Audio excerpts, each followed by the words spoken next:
महाराज जी वो जो पांचों के पांचों सबके ज्यों के त्यों बने हैं महाराज जी, जिससे हृदय रोज जलता है महाराज जी। ऐसे में क्या करें महाराज जी? नाम जप बढ़ाइए और संयम से रहिए, पवित्र भोजन कीजिए। नारायण हरिभजन में ये पांचों न सुहात विषय भोग। जो पराई माता बहनों के साथ गंदा व्यवहार करने की हमारे अंदर कामनाएं होती हैं, उनका तो त्याग करना ही पड़ेगा, नहीं तो नरक जाना पड़ेगा। मनमानी आचरण करने पर तो नरकगामी होता है साधक। इसलिए बहुत सावधान। विषय भोग, अगर गृहस्थ में है, अपनी पत्नी है, ब्याह हो गया है, तो धर्म पूर्वक सहवास करना, नहीं तो पराई माता बहनों की तरफ गंदी दृष्टि नहीं रखना।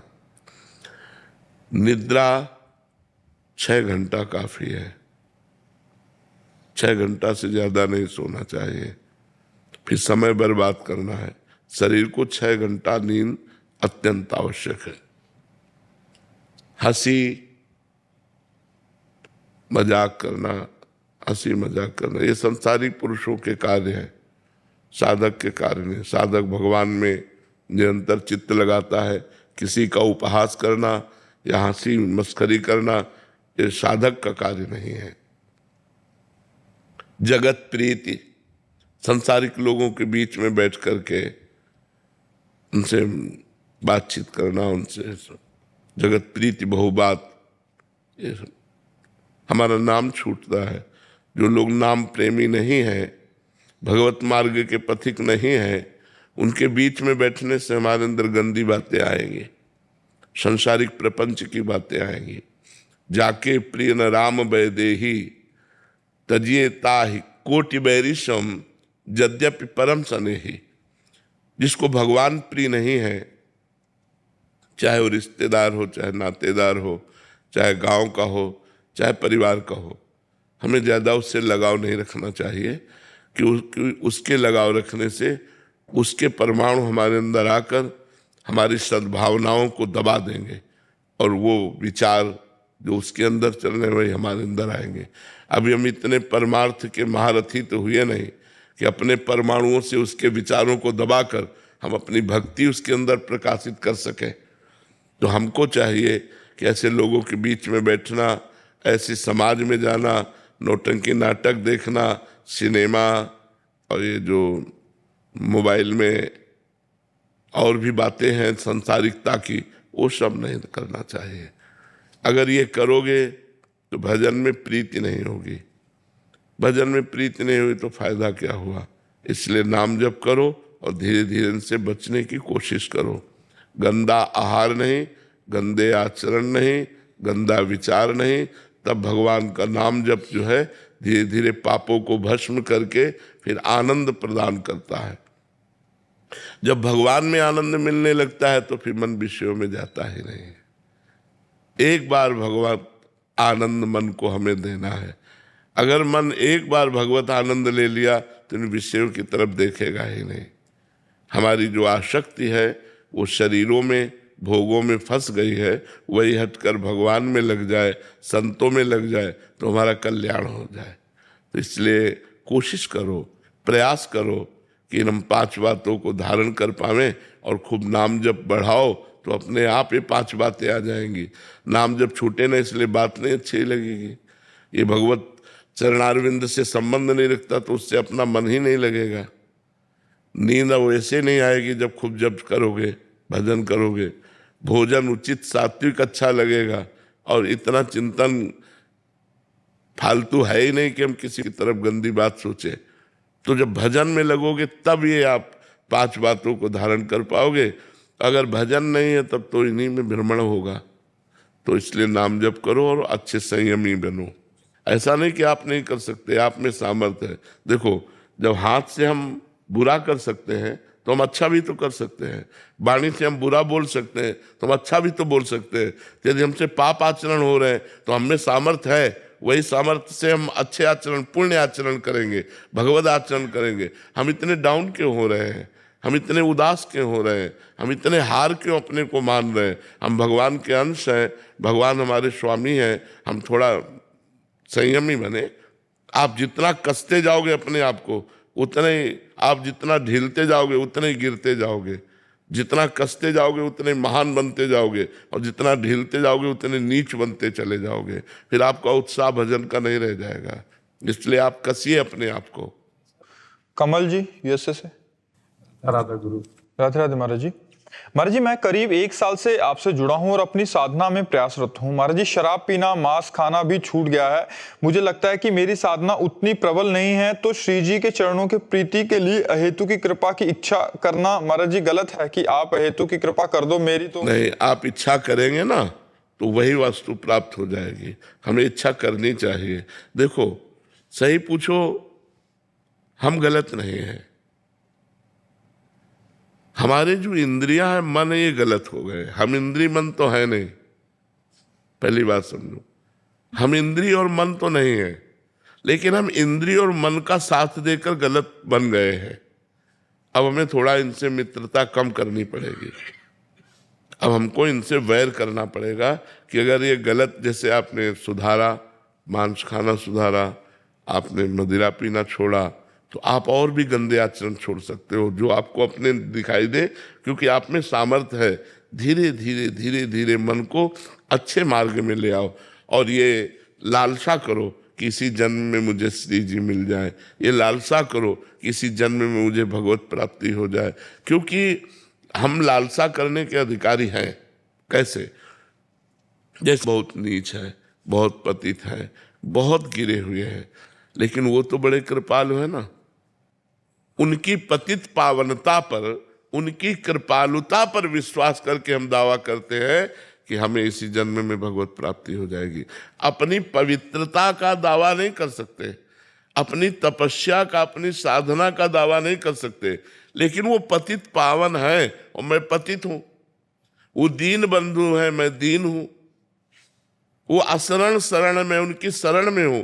इस बात के दावा से हम कह सकते हैं कि वो कृपा करके मुझे इसी जन्म में, हाँ, हमारा काम बना देंगे। हमें ऐसा भरोसा कभी नहीं छोड़ना चाहिए, ऐसा भरोसा दृढ़ रखना चाहिए।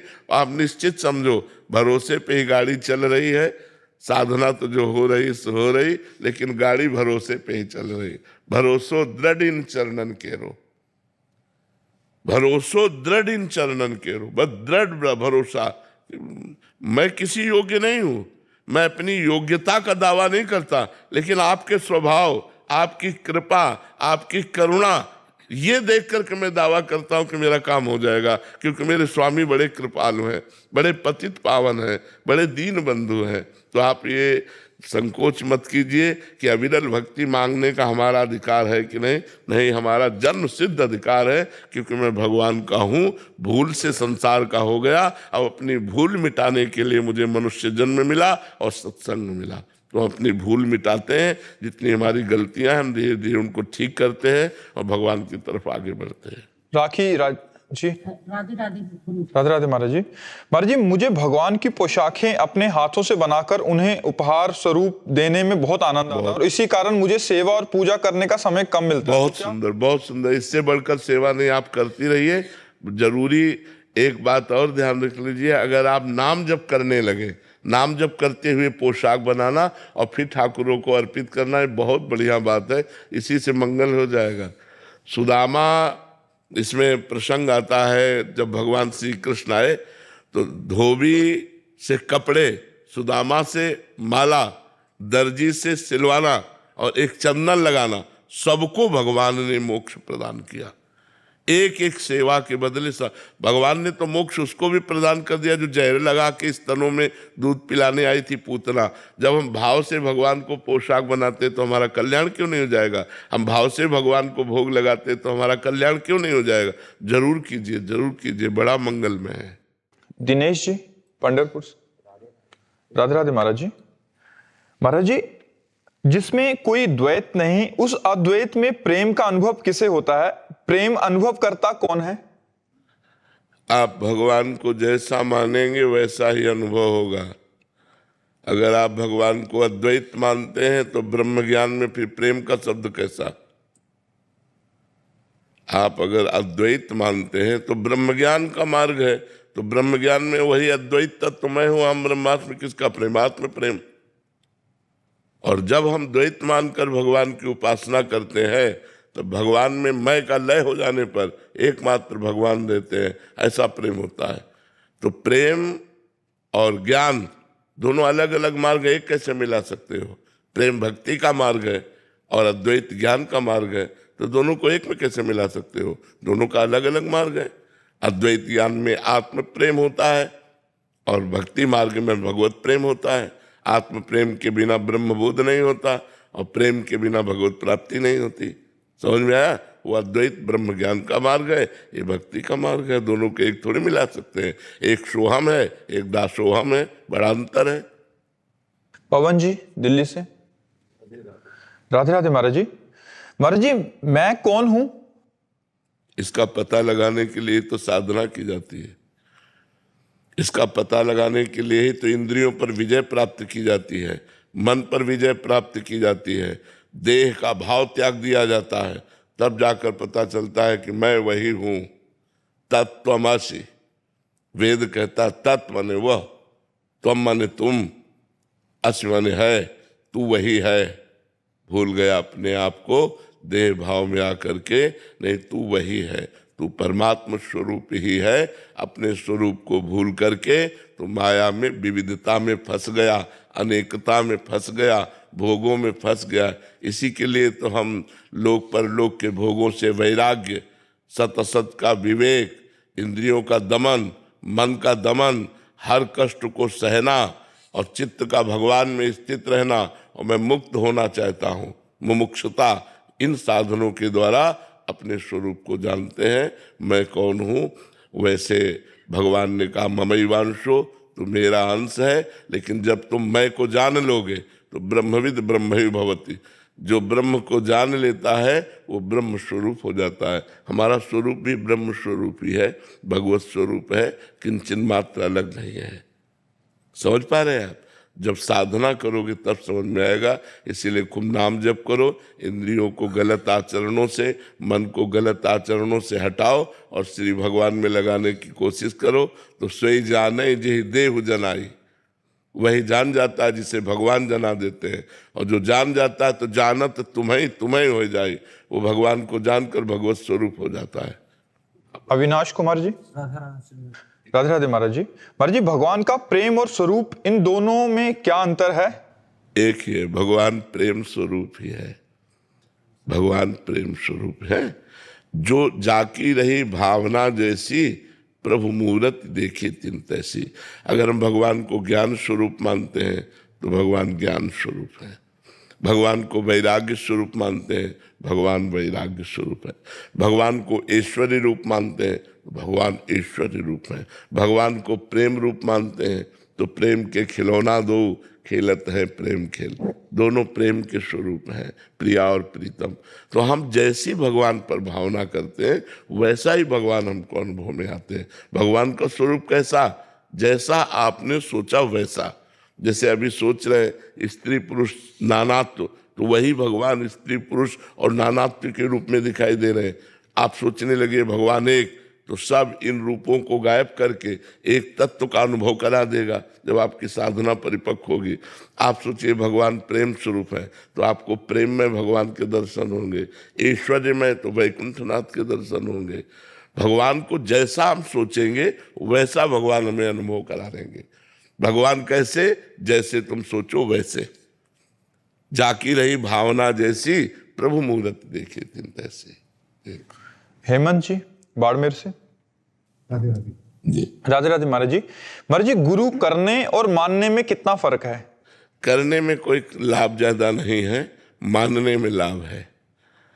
गुरु तो हजारों किए हुए हैं, लेकिन गुरु की मानते कितने हैं? गुरु की मान जाए, गुरु को बनाना तो हजारों लोग बना रहे हैं, गुरु बना रहे हैं, लेकिन गुरु बनाना, करना और गुरु की मानना, इसमें जमीन आसमान का अंतर है। गुरु मत बनाओ, गुरु की मान लो, कल्याण हो जाएगा। गुरु बनाया, गुरु की नहीं माने, कल्याण नहीं होगा। गुरु की मानना है। गुरु को गुरु मानना ये तो हजारों लोग मान लेंगे, लेकिन गुरु की बात मानना ये कोई बिरला लोग मानेंगे। जो गुरु की बात मानेंगे वही माया से तर जाएंगे, वही दुखों को पार कर पाएंगे। जो गुरु की आज्ञा का पालन नहीं करेगा, गुरु बना ले तो उससे कोई लाभ नहीं है और अपराध बन जाएगा कि गुरु की अवज्ञा की। गुरु बनाने के बाद उनकी बात नहीं मानी तो गुरु अवज्ञा रूपी अपराध लग जाएगा। इसलिए गुरु करने से ज्यादा लाभ है गुरु की मानना, गुरु की बात मानना, गुरु को मानना, गुरु की बात मानना। बात समझ में आई ना? हाँ, उसी से कल्याण होता है। कि एकलव्य और अर्जुन इन दोनों की गति एक समान हुई होगी। जी, अर्जुन ने प्रगट गुरुदेव का सेवन किया और एकलव्य ने भावना में गुरुदेव का सेवन किया। दोनों का सेवन किया तो भावना में सर्वश्रेष्ठ होता है, इसलिए एकलव्य श्रेष्ठ पदवी पर पहुंचा। एकलव्य सबसे ज्यादा धनुर्धर हुआ क्योंकि भावना से गुरुदेव को मानता था। अर्जुन प्रगट भी मानते थे, भावना भी मानते थे, लेकिन प्रगट से ज्यादा लाभ एकलव्य ने लिया क्योंकि पूरी तन्मयता पूर्वक गुरुदेव को मिट्टी की मूर्ति बनाकर उनकी आराधना की तो बहुत बड़ा धनुर्धर हो गया। यदि उसका अंगूठा न मांग लेते गुरु दक्षिणा में तो अर्जुन उसके सामने नहीं थे, अर्जुन उसके सामने नहीं थे। इतना बड़ा धनुर्धर एकलव्य था। जी, सुनील कुमार जी अफ्रीका से। राधे राधे महाराज जी। महाराज जी, भक्ति का सर्वोत्तम स्थान कौन सा है? नाम, भगवान का नाम। तद स्मरणेन परम व्याकुलते, देवर्षि नारद जी। भगवान का विस्मरण होने पर ऐसी व्याकुलता हो जाए जैसे मछली को पानी से अलग करो तो तड़पने लगती है। ऐसे जब तड़पन होने लगे तो समझो हमारी भक्ति रंग ला रही है। भक्ति का स्थान नाम और अखंड स्मृति, निरंतर भगवान का स्मरण, यही भक्ति का स्वरूप है। हमारे जितने आचरण हैं वो सब भगवान को अर्पित हो और निरंतर भगवान का स्मरण हो, ये सर्वोत्तम भक्ति का स्थान। किसका प्रश्न था? बात समझ में आई? सौरभ शर्मा जी। राधे राधे महाराज जी। महाराज जी, आपने कई बार एकांतिक वार्तालाप में बताया है कि आत्मा जो है वो परमात्मा का ही अंश है, आत्मा एवं परमात्मा के सभी गुण समान हैं। महाराज जी, भगवद गीता में अहंकार विमूढ़ात्मा कर्ता मिति मन्यते वाले श्लोक में आत्मा और परमात्मा में महाराज जी आत्मा अहंकार विमूढ़ क्यों कही गई है? आत्मा का वहां तात्पर्य लिया गया है अंतःकरण से। समझ रहे हो ना? जो अंतःकरण में अहंकार है उसको कहा गया। वहां शुद्ध आत्मा को नहीं कहा गया। वहां मलिन, जो अंतःकरण धर्म को स्वीकार कर चुकी, जैसे जीव कहना उस परब्रह्म परमात्मा स्वरूप अंश को एक तरह से निंदा करना है, उसकी निंदा करना है। जीव का तात्पर्य होता है जीवात्मा, उसका तात्पर्य होता है शरीर में अहंकार कर लेना। अगर शरीर का अहंकार हट जाए तो विशुद्ध परमात्मा स्वरूप है।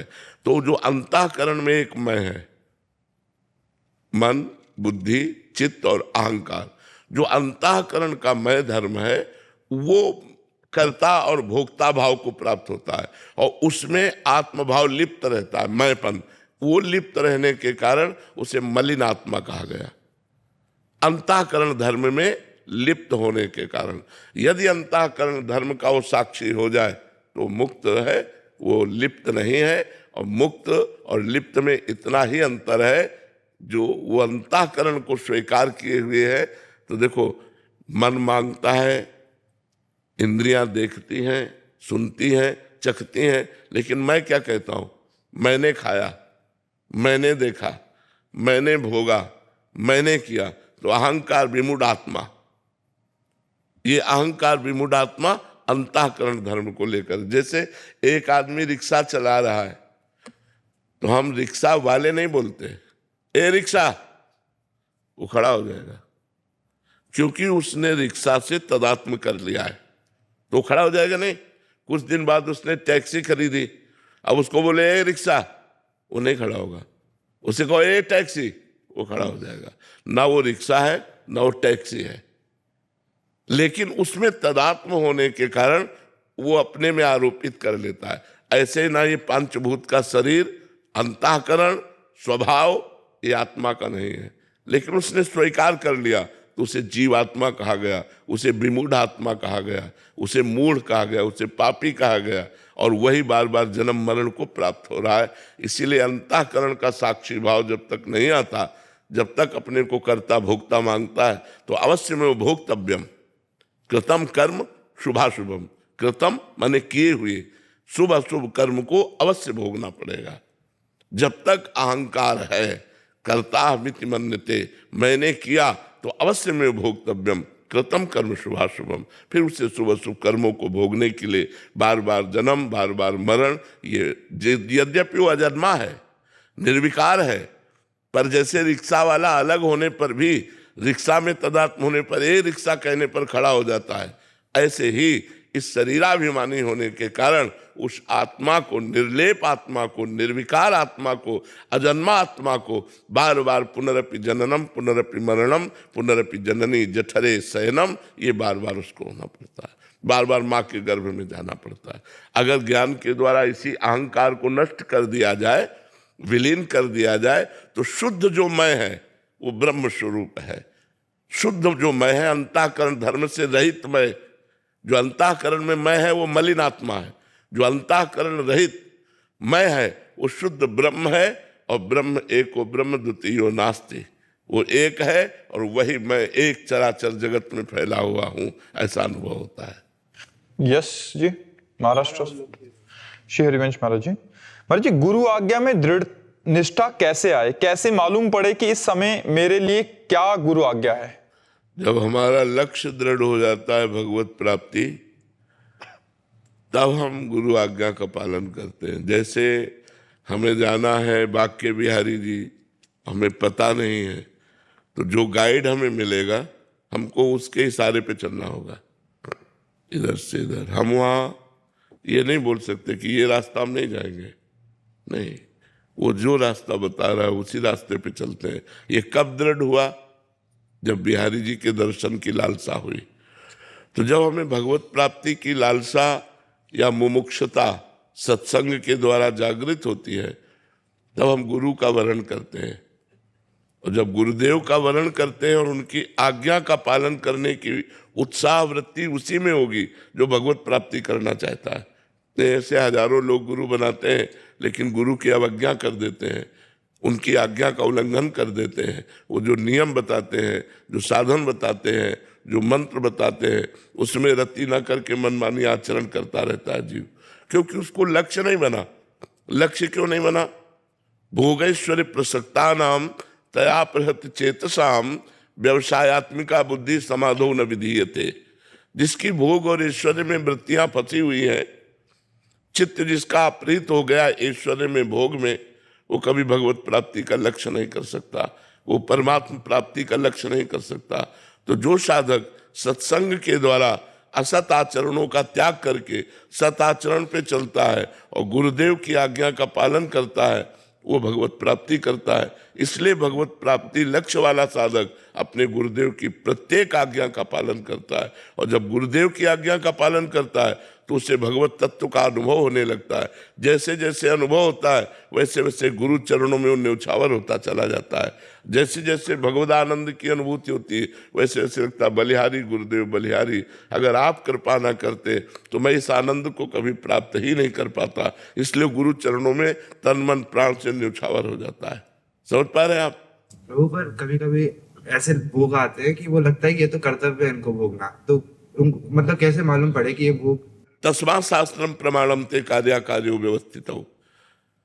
अगर ब्याह हो गया है तो अपनी पत्नी के साथ केवल भाव रहना भोग का, और अगर ब्याह नहीं हुआ तब तक ब्रह्मचर्य धारण करना, मनमानी आचरण ना करना, ये शास्त्र आज्ञा है। हमारे शास्त्र में सनातन धर्म में 4 आश्रम और 4 वर्ण व्यवस्था है। तो पहला आश्रम है ब्रह्मचर्य, दूसरा है गृहस्थ, तीसरा है वानप्रस्थ, चौथा है सन्यास। तो हर गृहस्थ बालक को चाहिए कि पहले आश्रम की मर्यादा की रक्षा करे, अर्थात ब्रह्मचर्य धारण करे। और जब ब्याह हो जाए, पाणी ग्रहण हो जाए, तो मर्यादा के साथ अपनी पत्नी से सहवास करे। और जो खान पान के भोग है, जो शास्त्र कहते हैं सात्विक भोग है, वही पाना चाहिए। मांस, मछली, अंडा, मदिरा, प्याज, लहसुन, ये सब नहीं पाना चाहिए। जो निषेध किया गया है उसे हमें नहीं पाना। जो हमारे लिए अनुकूल है, भागवतिक आचरणों की वृद्धि कराने वाला भोजन है, वो हम भोजन पाएंगे। वैसा ही महाराज जी पिछली बार आया था, आपने बोला था माता पिता को भगवान मान के सेवा करो, जी उनको कैसे भी सुख पहुंचाने की वृत्ति रखो। तो अगर माता पिता ही बोलते हैं कि प्याज लहसुन खाओ, फिर उनको मना कर नहीं, ऐसे भगवान की आज्ञा नहीं मानते। हम केवल भगवान मानते हैं सेवा के लिए। वो कह रहे हैं कि शराब पी, वो कहें कि हमारे साथ मांस खाओ, शराब नहीं। तुम्हारी गलत आदत है, तुम्हारी आदत है। हम भगवत भाव रखकर तुम्हारी सेवा करते रहेंगे, लेकिन तुम्हारी आज्ञा का पालन नहीं करेंगे। आज्ञा का पालन करेंगे गुरु की, शास्त्र की, संत की। बात समझ में आ रही? और महाराज जी हर समय कैसे पता चले कि इस समय क्या आज्ञा है गुरुदेव की? अंदर अंदर झांक के देख, गुरुदेव बैठा हुआ है, वही अंदर आपको 1 सेकेंड में उत्तर दे देगा। 1 सेकेंड में की गलत है नहीं करना, लेकिन वो बहुत धीमे उत्तर होता है, उसको सुनने की क्षमता चाहिए, अंतर्मुखता। तुरंत उत्तर आता है, देर थोड़ी लगती। और इसे सब लोग अनुभव करो, जहाँ गलत करना चाहते हो अंदर से आत्मा की आवाज़ आती है कि नहीं कि गलत है, लेकिन हम उसकी बात ना मानकर मनमानी आचरण करते हैं। ये कोई नहीं कह सकता है मुझे पता नहीं था कि ये गलत है। सबको पता होता है ये गलत है। आत्मना प्रतिकूलानि परेशान न समाचरित। हाँ, जो हमें अच्छा नहीं लगता हम व्यवहार दूसरों के साथ ना करें, ये शास्त्र की आज्ञा है। हमारी बहन को कोई गलत दृष्टि से देखे, हमें बर्दाश्त नहीं, तो हम किसी की बहन को गलत दृष्टि से न देखें। हमारे साथ कोई बेईमानी करे, ये हमें बर्दाश्त नहीं, तो हम किसी के साथ बेईमानी ना करें। आत्मना प्रतिकूलानि परेशान न समाचरित। राजीव जी, राधे राधे महाराज जी। महाराज जी आपके चरणों में कोटि कोटि प्रणाम। महाराज जी, जब मन किसी बात को पकड़कर बैठ जाए और छोड़ने को तैयार ना हो, तब ऐसी स्थिति में क्या करें? बहुत बहुत हठीला है, बहुत हठीला है। मतलब इतना हठीला है कि बहुत हठीला है।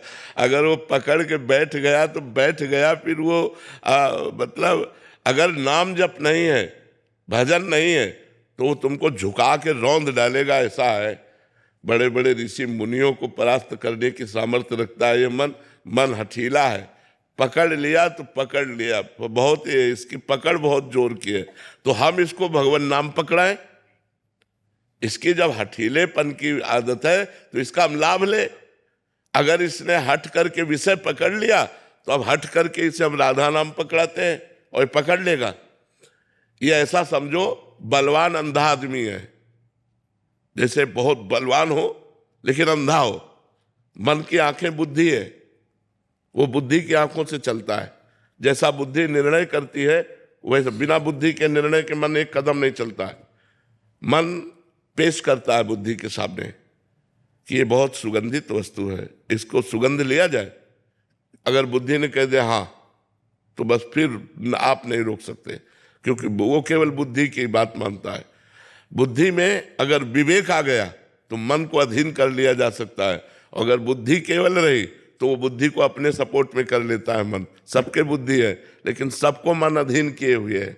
और मन को अधीन वही कर सकता है विवेक। बिन सत्संग विवेक न होई, राम कृपा बिन सुलभ न सोई। भगवान की कृपा से सत्संग मिलता है और सत्संग से विवेक जागृत होता है, और विवेक से हम मन को अपने अधीन कर सकते हैं। तो खूब नाम जप कीजिए। साधन को हरि भजन है, कै सत्संग सहाय। मन तो चंचल सबनते, या को कौन उपाय। बोले साधन को हरि भजन है, कै सत्संग सहाय। मुख्य साधना तो नाम जप है। खूब भगवान नाम स्मरण करो, और सहायक साधना सत्संग है। अगर हमें सत्संग मिलता रहा संतों का और भगवान नाम जब चलता रहा, तो हठीले मन को हम भगवान में लगा सकते हैं। और ये जब भगवान की तरफ लग जाता है तो उसका स्वभाव है, जो पकड़ लेता है छोड़ता नहीं, तो बस पकड़ लिया। अब जैसे हम लोगों ने इसको पकड़ाया, हम आपसे बात कर रहे हैं, लेकिन जो हमारा चलने वाला है ना, वो चल रहा है। जैसे आप हमारी बात सुन रहे हो, लेकिन कुछ चल रहा है अंदर, ऐसे ही हमारे वो चल रहा है जो चलाना चाहिए। ये बहुत लाभदायक है बलिहारी मन की, जो पकड़ ले भगवान नाम, पकड़ ले भगवत चिंतन, तो फिर ये छोड़ता नहीं है, बस पकड़ाना होता है। जैसे आप देखो, आप बिल्कुल भजन नहीं करते थे और आप 10 मिनट करने लगो, और ये 10 मिनट पकड़ ले, तो उस 10 मिनट में अगर कोई आदमी आकर आपसे बात करे तो आपको बहुत बुरा लगेगा। मतलब उसने पकड़ लिया, राजी हो गया 10 मिनट। अगर हम धीरे धीरे उसे 24 घंटा राजी कर ले तो बहुत प्रवीण है मन। वो बात करते, चलते फिरते, उठते बैठते, खाते पीते, काम करते, हर समय भगवत चिंतन बना रहता है। और जिसका हर समय भगवत चिंतन बना रहता है वो मुक्त पुरुष हो जाता है। यश स्मरण मात्रेण जन्म संसार बंधनात् विमुच्यते नमस्तस्मै विष्णुवे प्रभु विष्णुवे। जिनका स्मरण मात्र जन्म संसार के चक्र का नाश कर देता है। अहो वत्सो पचतो गरीयान यज्जिभ्याग्ये वर्तते नाम तुभ्यम। तुभ्यम नाम, आपका नाम जिसकी जिह्वा पे है वो चांडाल भी सर्वश्रेष्ठ हो जाता है। कुत्ते का मांस खाने वाले को चांडाल कहते हैं। वो चांडाल भी सर्वश्रेष्ठ हो जाता है जिसकी जिह्वा के अग्रभाग पर आपका नाम हो। तो नाम जप के देखो, नाम भगवान को अधीन कर लेता, फिर मन की क्या बात है। जितना नाम जप करोगे उतना ही मन पर शासन कर पाओगे। नहीं, सब मन के गुलाम है, सब मन के चेला है। सच्चा गुरु वही जो मन को चेला बना ले। सच्चा गुरु वही जो मन को चेला बना ले। नहीं, मन के चेला सब है, मन के चेला है। जैसा मन कहा वैसा किया, ऐसा नहीं। तस्मात् शास्त्रम प्रमाणम थे। जैसा शास्त्र कहता है वैसा मन चले, जैसा गुरु कहते हैं वैसा मन चले, वो कोई महापुरुष होता है। नेहा जी गुड़गांव से, राधे राधे महाराज जी। महाराज जी, एक कथा में आता है कि जब एक बहुत भीड़ एक जने को मार रही थी तो वो ठाकुर जी से मदद मांगने लगा, तो ठाकुर जी बीच भोजन छोड़ के भागते भागते निकले पर वापिस आ गए। तो जब पूछा गया कि क्यों वापिस आए तो कह रहे उसने पत्थर उठा लिया था, वो अपना सामर्थ्य उपयोग करने। महाराज जी कह रहे हैं कि बच्चे बड़े हो रहे हैं, काफी प्रयत्न के बाद भी नहीं मानते, बहुत बहस करते हैं, बदतमीजी करते हैं, तो ऐसे में प्रभु पर छोड़ दें क्या, या मैं टोकना ही छोड़ दूं? नहीं नहीं, अपने कर्तव्य का पालन कर। वहां की सीन अलग है। वो कथा ऐसी है कि एक संत अपना दंड कमंडल लिए बड़ी मस्ती से जा रहे थे नदी के किनारे किनारे, गंगा किनारे। तो एक धोबी ने कपड़े फैला रखा था, बहुत से कपड़े फैले हुए थे। अब वो भगवदानंद में इतने मस्त थे कि नीचे देखे ही नहीं। तो उसके दो चार कपड़ों में उसके पैर, तो वो जिस कपड़े से डंडा से कपड़ा धोता था ना चाट से, वो लेके दौड़ा मारने के लिए। तो भगवान एकदम सावधान हो गए। तो जब वो मारने के लिए दौड़ा तो संत ने अपना डंडा उठा लिया, तो भगवान शांत हो गए। तो रुक्मिणी जी ने पूछा शांत क्यों हो गए? बोले वो समर्थ है, वो निपट लेगा, वो डंडा नहीं तो मुझे लगा कि मुझे जाना पड़ेगा, क्योंकि अब वो भगवत चिंतन में है। तो इसीलिए संत विरक्त और गृहस्थ आसक्त। अब आपका कर्तव्य है अपने पुत्र को पढ़ाना, डांटना, उसको सही मार्ग में लाना, ये कर्तव्य है। उस कर्तव्य में ये बात नहीं आती कि उस उदाहरण को यहाँ कर्तव्य। आप कोई सन्यासी थोड़ी हो, आप गृहस्थ हो। आपका कर्तव्य है अपने बच्चों को सत्मार्ग में चलाना। दोनों अधिकार के द्वारा हम उनको उन्नतशील बनाएं, उन्हें समाज सेवी बनावे, उन्हें राष्ट्र सेवी बनावे, उन्हें भगवत भक्त बनावे। तो ऐसा हमारा कर्तव्य है। सूरज शर्मा जी हाथरस, श्री हरिवंश महाराज जी। महाराज जी, मनुष्य जीवन का उद्देश्य क्या है? यदि मनुष्य को अच्छे कार्य करने के लिए बनाया गया है तो इतने पाप और अधर्म कार्य क्यों करता है वो? यही तो उसकी भूल है। मनुष्य जन्म का कर्तव्य है साधन धाम मोक्ष कर द्वारा इस मनुष्य शरीर को पा करके हम मुक्त हो जाएं, हम भगवान को प्राप्त हो जाएं। पर वो अच्छे कर्म छोड़ करके बुरे कर्मों में, जैसे पानी को छोड़ो तो नीचे ही जाएगा, उसकी नीच गति है। पानी को कहीं भी छोड़ो उसकी नीच गति, अधोगति है। ऐसे मन और इंद्रियों को छोड़ दो तो इनकी नीच गति है। पापमय आचरणों में इनको बड़ा सुख मिलता है, इंद्रियों को। तो मनुष्य अगर अपने मन को ऊर्ध्वगामी बनाना चाहे तो जैसे जल को नीचे की गति वाले को ऊर्ध्वगामी बनाने के लिए यंत्र की आवश्यकता है, ऐसे ही मन को जो अधोगामी हो रहा है, इंद्रियों के भोगों की तरफ जा रहा है, उसे सावई मनः कृष्ण पदारविंदयो, भगवान के चरणारविंद की तरफ लगाना है तो मंत्र की आवश्यकता है। इसीलिए गुरु बनाया जाता है, गुरु के चरणों का आश्रय लिया जाता है, उनसे नाम मंत्र लिया जाता है, उनसे नियम लिए जाते हैं, जिनके द्वारा हम मन को धीरे धीरे गंदे आचरणों से हटाकर अच्छे आचरणों में लगाकर भगवान को रिझा सके, भगवान को प्रसन्न कर सके। पर मनुष्य भगवान को छोड़ करके भोगों में रत हो गया, भगवान को छोड़कर मनमानी आचरण करने लगा। आज आप लोग सत्संग सुन रहे हैं तो धीरे धीरे आप अपने मन को संभाल रहे हैं। बहुत से भाई बहन आते हैं कि हमारे आचरण गलत थे, हमने सत्संग सुन करके सुधारा। तो सत्संग ही सुधार सकता है, अध्यात्म ही आपको पवित्र कर सकता है, अध्यात्म ही आपको जीने की कला सिखा सकता है। नहीं तो आज पाप करोगे, कल भोगना पड़ेगा, मिट जाओगे, किसी काम के नहीं रहोगे। जब भोग आते हैं, जब शरीर में पीड़ा होती है, तब कोई सहारा नहीं दिखाई देता है भगवान के सिवा। और भगवान से संबंध नहीं रखा तो उस समय भगवती स्मृति होती नहीं है। जीव महान दुख को पार, सो परत्र दुख पावे, सिर धुनि धुनि पछताए, काले कर्म ईश्वर मिथ्या दोष लगाए। इसलिए अभी भजन कर लो, अभी नाम जप कर लो। प्यारी PS एचरी। श्री हरिवंश महाराज जी, गुरुदेव भगवान आपकी कृपा से श्री धाम वृंदावन का वास का परम सौभाग्य मिला, फिर भी मन बहुत कमजोर सा हो गया महाराज जी। आत्मविश्वास की कमी है एवं लोगों से मिलने व बात करने से भी डर लगता है। मैं इस डर और संकोच को कैसे दूर करूं महाराज जी? हाँ, डर लगना ही चाहिए, इसे दूर नहीं करना।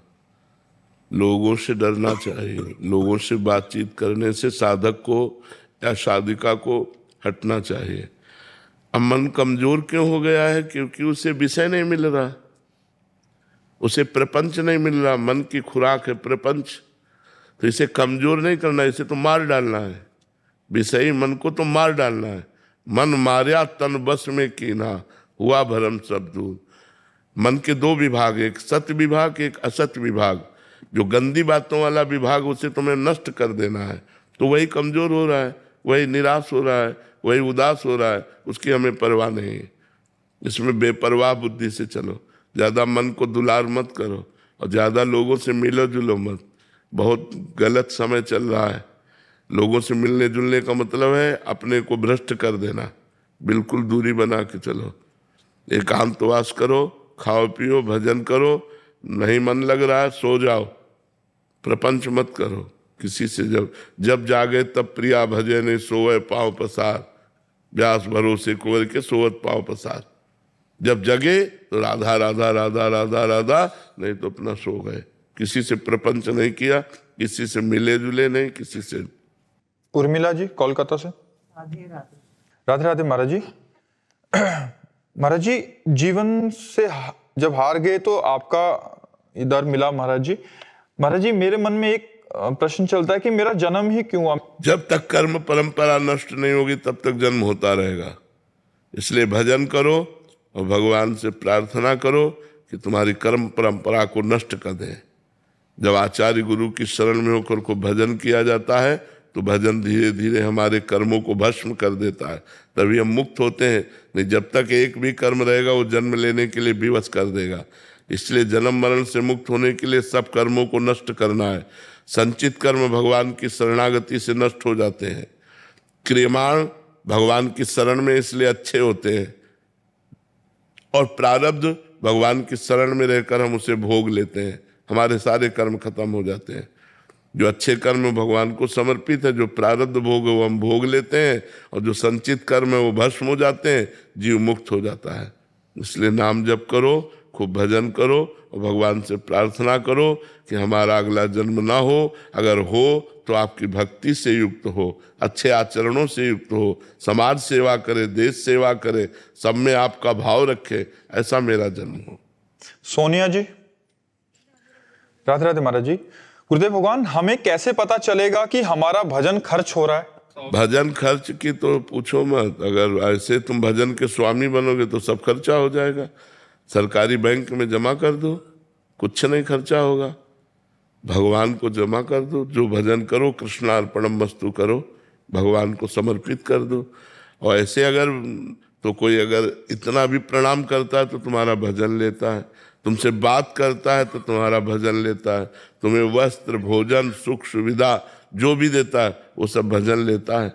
अगर हम भगवान की शरण में हैं और अपने भजन को भगवान को समर्पित कर देते हैं तो हमें कोई वस्त्र देता है तो हमारे भगवान दिए, हमें भोजन दिया तो मेरे भगवान ने दिया, मुझे वास दिया तो मेरे भगवान ने दिया। तो हमारा भजन खर्चा नहीं होता, हम भगवान की कृपा से पाले पोसे जाते हैं और भजन से भगवत प्राप्ति हो जाती है, भगवत कृपा से भगवत प्राप्ति हो जाती है। और अगर भजन के स्वयं ठेकेदार बनेंगे तो खर्चा ही खर्चा है। किसी को कटवचन बोल दिए, किसी की निंदा सुन ली, किसी की निंदा कर दी, हमारे भजन क्षीण हो जाएगा। अमीशा आजाद जी कलकत्ता से। राधे राधे महाराज जी। महाराज जी, आप कह रहे हैं कि जिम्मेदारियां निभाते निभाते भावनात्मक थकान बहुत हो गई है। महाराज जी, अभी कैसे पहचानूं कि क्या मुझे करना चाहिए या मुझे छोड़ देना चाहिए? नहीं करना चाहिए। थकान इसलिए हो गई कि भगवान से कनेक्शन आप नहीं रखे। अगर सब में भगवत भावना रखती, पति में, पुत्र में, परिवार में, मित्र में, संसार में, तो जिसके साथ जो भी कर्तव्य कर्म करती वो कर्म भगवान को अर्पित कर देती, आपका नया उल्लास, नया उत्साह, नया आनंद बना रहता। ऐसे संसार में थकान तो आ ही जाती है। अब शुरू कर दो, जो भी कर्म करो भगवान को समर्पित करो, शेष समय राधा राधा नाम जप करो, देखो मन उल्लसित हो जाएगा, मन आनंदित हो जाएगा, थकेगा नहीं मन। अब अगर भगवान से कनेक्शन नहीं रखोगी, संबंध नहीं रखोगी, तो संसार में तो थक ही जाएगा। बहुत दुखमय संसार है, कहाँ तक हम इसको ढोएंगे? तो इसका कभी अंत थोड़ी हुआ है। तो हमको अपना काम बनाना है। हर कर्म, हर संबंध से जो है वो भगवान को अर्पित करके नाम जप करो तो थकान नहीं लगेगी, संसार में आनंद पूर्वक जीवन व्यतीत हो जाएगा। देशराज मौर्य जी। राधे राधे। राधे राधे महाराज जी। महाराज जी, मैंने फेसबुक से 3 साल से आपका वीडियो देख रहा हूँ और राधा नाम जप करने लगा हूँ, लेकिन कुछ लोग कहते हैं कि बिना गुरु के ज्ञान अधूरा है। महाराज जी, तो महाराज जी मुझे गुरु बनाना चाहिए या राधा नाम? नहीं, हमको ये बताओ कि जब आपने राधा नाम लिया तो आपने माना कि नहीं माना कि इन संत से लिया? तो बस हो गया फिर। गुरु का मतलब यही थोड़ी कि कंठी बंधवा ले तभी बात होती है। गुरु मानने से होता है, गुरु बनाने से नहीं होता। गुरु मानने से होता है। अगर आपने गुरु बना लिया, गुरु की मानी नहीं, तो नरक जाओगे। और आपने कंठी नहीं बंधवाई, तिलक नहीं लगाया, लेकिन एक एक बात मान रहे, तो आपका कल्याण हो जाएगा। गुरु मानने से कल्याण होता है, गुरु बनाने से नहीं। ये पक्की बात समझो। संसारी लोग नहीं। अगर हमारी इच्छा है तो हम कंठी बंधवा लेते हैं, हमारी इच्छा नहीं है तो हम इनको गुरु मानते हैं, इनकी बात पे चलते हैं, बस हो गया। यही गुरु मानना है, समझे? और महाराज जी, गुरु प्रकट में कब बनाना चाहिए? प्रकट में कब गुरु बनाना चाहिए? जब बेचैनी पैदा हो जाए कि अब मुझे गुरु की जरूरत है, मतलब ज्ञान की जरूरत हो, जैसे इन्होंने लिखा ज्ञान अधूरा है गुरु बिन, तो केवल इस पर्पस के लिए ये बात जब इनके अंदर जलन पैदा हो जाएगी कि मैं अधूरा हूं, मुझे इससे संतुष्टि नहीं हो रही, तब गुरु मंत्र ले लेना चाहिए, तब गुरु की शरण में प्रगट में हो जाना चाहिए। केवल सुनना कि राधा नाम जप करो तब मैंने गुरु मान लिया, और इससे परम कल्याण हो जाएगा। तो दोनों में क्या अंतर हुआ? दोनों में ये अंतर है कि निकुंज नहीं पहुंचोगे। कहाँ जाएंगे फिर? भगवत धाम, भगवत धाम में भगवत प्राप्ति हो जाएगी, आपका आवागमन चक्र रुक जाएगा। लेकिन निकुंज में प्रिया प्रीतम के समीप पहुंचने के लिए फिर आपको गुरु परंपरागत जो मंत्र है, वो मंत्र इसीलिए आया है, आचार्य परंपरा से मंत्र है, उस मंत्र और स्वरूप का बोध कि हम प्रियाजू की दासी हैं, प्रियाजू की सहचरी है, या जो सखा भाव है या गोपी भाव है, वो जिस भाव वाला है वो मंत्र वहां पहुंचाता है, उस भाव दशा। और महाराज जी, जैसे किसी एक पर्टिकुलर इष्ट देव का नाम ले रहे हैं, जैसे राम राम ले रहे हैं, तो राम जी के धाम जाएंगे या केवल भगवत प्राप्ति हो जाएगी? इसमें भी अंतर है। हाँ, जैसे राम जी के धाम अगर उनकी भावना बनी कि मैं उनका दास बन के जाऊं तो जाएंगे, नहीं तो जैसे तरंग समुद्र में लय हो गए, जैसे आवागमन से मुक्त हो जाओगे। लेकिन राम जी के धाम जाने के लिए राम जी की सिद्ध संत की शरण में होना पड़ेगा और उनसे राम मंत्र लेना पड़ेगा, और फिर उस मंत्र के प्रभाव से दास्य भक्ति को ये आचार्य परंपरा इसीलिए बनाई गई है, इसीलिए बनाई। महाराज जैसे राधा राधा जप रहे हैं तो 2-4 महीने तो ठीक है, 1 साल बाद 2 साल बाद एक जानने की इच्छा होती है कि राधा रानी कौन है, फिर इनकी लीलाएं क्या हैं। इसीलिए गुरु की शरण में जाना चाहिए, फिर गुरुदेव का वर्ण करना चाहिए, फिर मंत्र है, उपासना पद्धति है आचार्य परंपरा की, उसके अनुसार चलना चाहिए। नाम ही वो आसक्ति पैदा करता है। हाँ, नाम जपते रहो, गुरु के प्रति आपकी आसक्ति पैदा हो जाएगी और आप बिना गुरु बनाए रह नहीं सकते। बिना गुरु बनाए आप रह नहीं सकते। फिर आपको लगेगा कि ऐसा है। केवल पढ़ने लिखने से ऐसे बात नहीं बनेगी। हमारा प्रयास इतना, कृपा अपार, तो अपार कृपा से हमारा काम बनेगा, तभी गुरु के चरणों